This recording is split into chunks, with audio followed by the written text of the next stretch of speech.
Hello everyone. Now this video is about waste and not about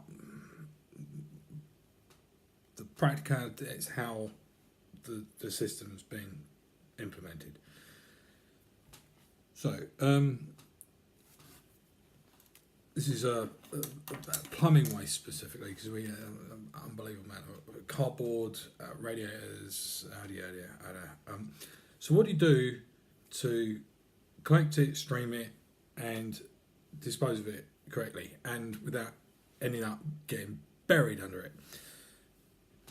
The approach had always been, to some degree, containerisation. Containerising rubble into feed and expansion tank boxes, which are quite convenient and which come in regularly to replace the depleted breakages. You put the stuff in a back of a wagon, which is a box, and take it off. And then it always looks a mess. It always looks shabby. You've got stuff all over the place, and if you don't control it properly, you'll get rats and vermin as well. So it does need to be taken care of. If no one will do it because it's a dirty job, then you've got a problem. And loads of businesses, no one wants to take an interest in the waste. Oh no, couldn't possibly. Oh, it's just like, oh. But that's a very shabby attitude. Everyone has a bum and everyone has to go to the loo. No one likes talking about it, but nevertheless, that is what everyone has to do. And even if you had a problem and you had a bag, you still have the waste. So we all have it. We all have to deal with it, and dealing with it well is as important for a company as it is for an individual. What factors come in here are predominantly logistical in character. Bulk waste, if it's in a van, it nearly makes it impossible to work. So if you haven't got to have a lot, and you can't function, you can't get to your stuff, it's in the way, something's away. So it has to be regularly removed, disposed, and that's a headache. How do you manage that down and dramatically reduce the overburden that you have? Well, so having mulled it over for some considerable period and having a basic container system in place, we've gone for a collapsible container arrangement. Now, they didn't just imagine these; they came. Well, they were imagined, but I looked around to see if there was something like I could go and buy that would do the job. Flight packing cases, proprietary boxes, adaptation of something that's nearly there, flight cases, nothing. But if we work within the envelope of what we can reasonably carry in a van, they're about 3.5, 4 cubic meters in the back. I'll tend to do things in cubic feet because I am English, it's a Christian unit. If we reckon on the maximum comfortable handling volume for a person, it's about 10 cubic feet. You can do it, and you need to be quite strong. I mean, 10 cubic feet loaded up to 25, 30 kilos is a handful, but it is manageable. If you're frail, maybe not. But we expect people fairly burly. So 10 cubic foot container, and a 5 cubic feet container is generally manageable up to about 40 kilos. More than that, that's really quite heavy to move around. Then it's the distance from you that you can comfortably sort of grab hold of.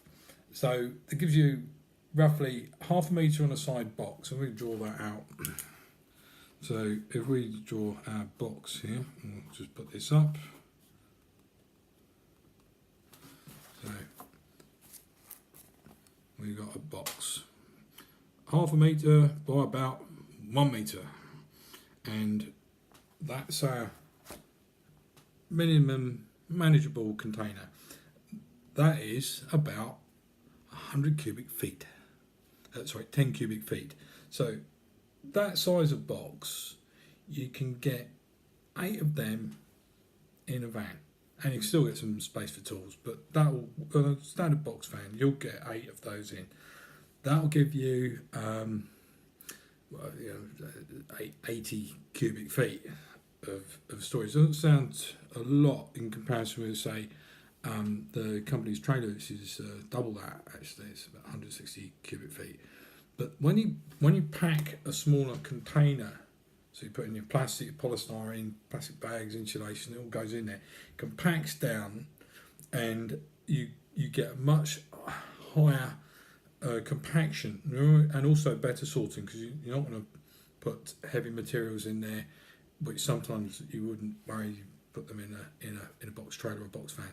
The stuff that's going in these is going to be managed into it, so you're not putting heavy bulk materials in there. They go into fin expansion boxes. That arrangement works. Then you've got getting on for 16 or 18 of these boxes floating around in the field, some in people's vans, some on jobs. They've been packed up with waste, and you're collecting them back and they're going off. So you then you get the stuff back and you offload it. Then you've got to get the containers back, and handling full empty boxes. Well, you can handle full empty boxes, but when you're offloading them, you need to be able to literally offload them. If you've packed a box up tight, and turn it over and try and empty it out, chances are stuff won't come out of it. So you want a means of opening it up so you can just literally spill the guts. That's quite tricky because there isn't anything like that available. I know, because I had to design it. So there is a way of doing it, and it's so easy to show. Once you've got the basic concept, it was like shelling peas to start implementing it, and this is it. This is looking down on the one corner of the box. That is the side of the box, and that's the side of the next box going over.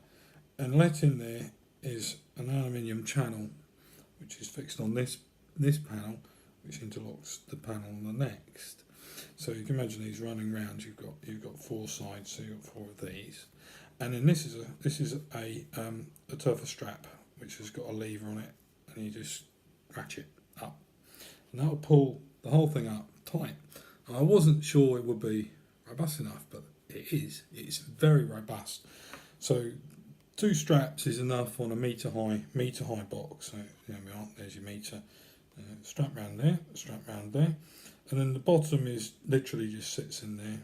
You just drop it in, and then there's a drop-on lid, and you strap round like that to hold the lid down. So that's what we do. Once the box has been emptied, well, to empty it, all you need to do is pull that round, take the lid off, unzip the 2 straps, and they literally just off, and the thing literally collapses in front of you. The entire contents box, as if it's been stood up for 6 or 8 weeks, it literally stands there like cubes as you've offloaded it.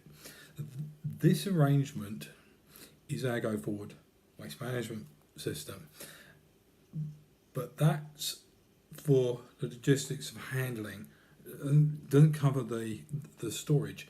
So for the storage, I've got another box which will take, well, at the moment it takes 6. It's what it can do. Making one for 8, it gets too big to go in a van. But if you can store 6 of these 10 cubic foot boxes, that's actually compacted down. That's a lot of waste, and it doesn't look too bad. It's not because these are portable, they're collapsible, they can be moved. Then when we're done, they go and they'll stay at someone's house, so they need to look reasonably tidy. So when we put all the stuff in it and all the stuff is loaded up, clipped down, it's not like someone's left. Other companies just leave a pile of muck at the front of your house, and yes, darling, we'll be around and pick that up in 3 to 6 weeks. We pick up in 3 days. So what we really, even for 3 days, you don't want a pile of muck outside your front door. This neat and tidy box, all the waste is in it, and we will come and collect that and take that away, and that makes for a much cleaner delivery of installation services to our customers. So as we roll this thing out, there was some interesting aspects to it. To know that you can't really manage more than 10 cubic feet per box took about 6 prototypes. There's the folding mechanism. We had some boxes. I'll just draw them. Some boxes folded with hinges on just one corner, like that. So they just fold down. Fold here, fold here, fold here, and they would fold down. But then this, quite difficult to get it to fold flat, and then you've got your brackets inside to hold the base up, so it doesn't really fold flat. So that's going to be 1 metre by 1 metre. It's half a sheet of plywood. In fact, a double thick as well. So and it's not very manageable. Next one was folds like this. This one. So basically, there's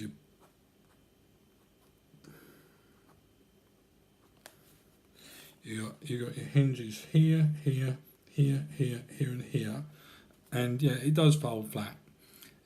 But when you are offloading it, you can't fold it until you've taken the contents out. Failed